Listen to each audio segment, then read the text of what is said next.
भगवते वासुदेवाय। ओम नमो भगवते वासुदेवाय। ओम अज्ञानतिमिरान्धस्य ज्ञानाञ्जनशलाकया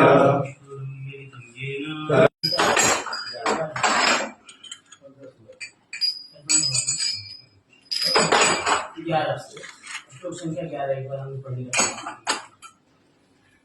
अफल अहंकार शिभिः यज्ञ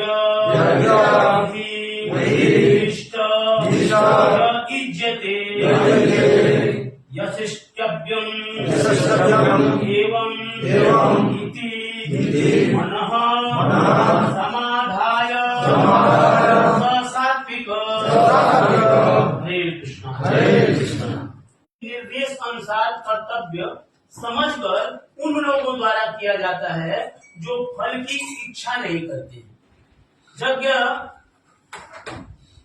सफल हो सकता है, सफल नहीं बोल सकते हैं। सात्विक यज्ञ तभी होता है, मतलब भगवान स्वीकार तभी करते हैं जब हम फल की इच्छा नहीं करते। यज्ञ करते हैं लेकिन उसकी फल की इच्छा को त्याग देते हैं, उसको भगवान स्वीकार करते हैं।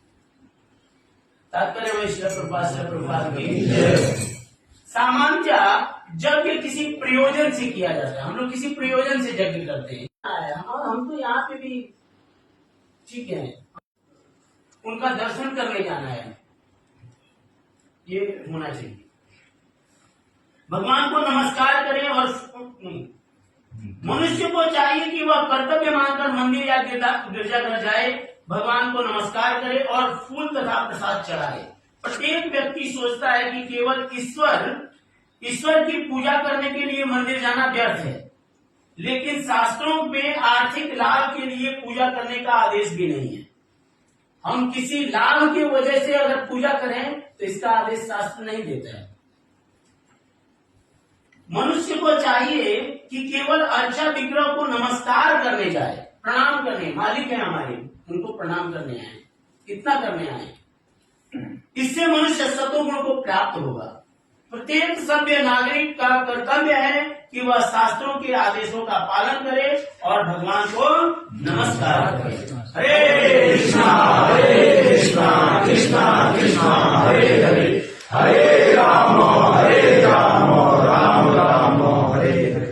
लेकिन हे भरतश्रेष्ठ, जो यज्ञ किसी भौतिक लाभ के लिए या गर्ववश किया जाता है उसे तुम राजसी समझो। भौतिक लाभ, अभी हम लोग ऐसा होता है ना, हम लोग क्यों करते हैं किसी लाभ के लिए, तो राजसी यज्ञ कर रहे हैं, लेकिन वो राजसी यज्ञ है। और गर्व से, अरे मैंने ये किया, मैं इतना दान में दिया हूँ, यहाँ पे ये मैं कराया हूँ, इतना ब्राह्मणों को भोजन कराया हूँ, या तो जो भी, जहाँ ये गर्व हो जाएगा, तो गर्व से किया जाने वाला यज्ञ, किसी लाभ की इच्छा से किया जाने वाला यज्ञ रजोगुणी हो जाएगा।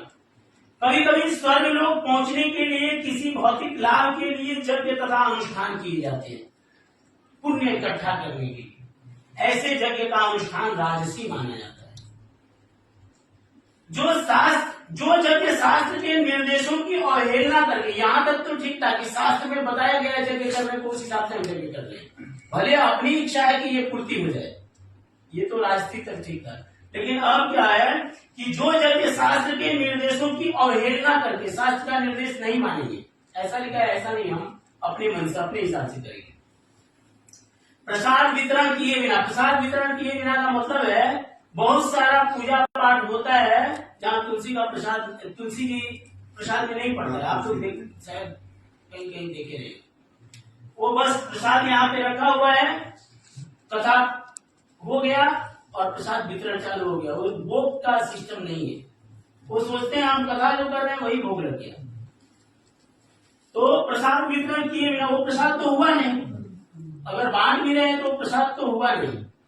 प्रसाद का मतलब होता है भगवान का उच्छिष्ट, भगवान पा लिए उसके बाद हमको पाना।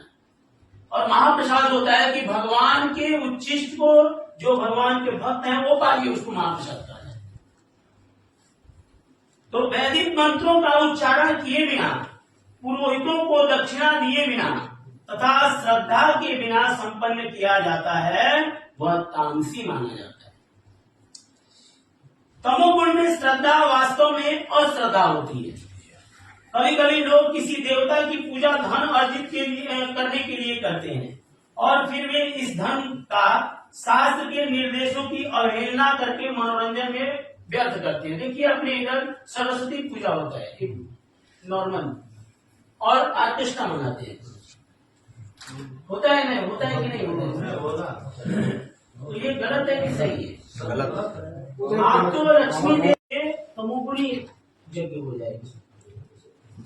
इस धन का शास्त्र के निर्देशों की अवहेलना करके मनोरंजन में व्यर्थ करते हैं, ऐसे धार्मिक अनुष्ठानों को सात्विक नहीं माना जाता। ये तामसी होते हैं, इनमें तामसिक प्रवृत्ति उत्पन्न होती है। वो वहां का अगर आप अन्न नहीं खाते हैं तो आपका तमोगुण बढ़ेगा, सतोगुण नहीं बढ़ेगा और मानव समाज को कोई लाभ भी नहीं पहुंचता है।